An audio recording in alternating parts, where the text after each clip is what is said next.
이번엔 KBS 재난방송센터 연결해 코로나19 국내 상황을 그래픽 통계를 보며 분석해 보겠습니다.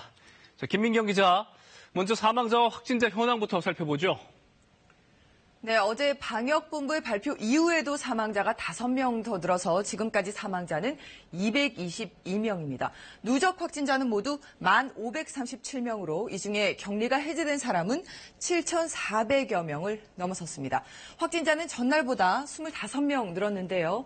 지난 2월 20일 이후에 가장 적은 확진자였습니다.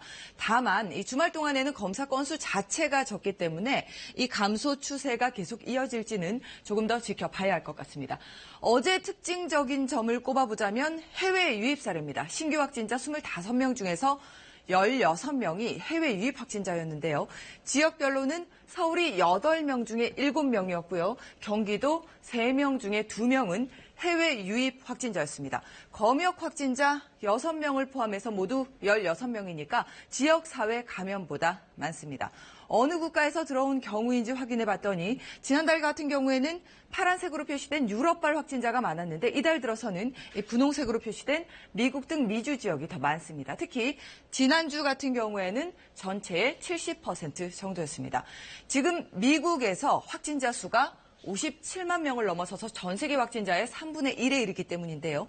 유럽 지역 같은 경우 증가폭은 다소 줄었지만 아직도 스페인과 이탈리아에서는 하루 확진자가 4천 명 안팎씩 나오고 있습니다.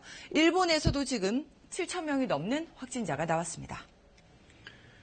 네, 우선 이번 주까지는 고강도 사회적 거리 두기가 이어질 텐데요. 지금 상황에서 우려될 만한 점 또 어떤 것들이 있을까요? 네, 먼저 우려되는 부분은 재확진 사례가 계속 발견되고 있다는 점입니다. 방역본부에 따르면 격리가 해제돼서 일상으로 돌아갔다가 다시 양성 판정을 받은 사례가 지금까지 모두 116건입니다. 지역별로는 대구가 48건, 그리고 경북 지역이 35건으로 대구 경북 지역에서 가장 많았고요. 경기 지역에서도 10건이 나왔습니다. 격리 해제 후에도 적절한 지침이 필요해 보입니다. 두 번째로는 확진자 수는 줄었지만 사망자가 계속해서 발생하고 있다는 점입니다. 지금까지 사망자 222명으로 치명률은 2.1%까지 올라갔습니다.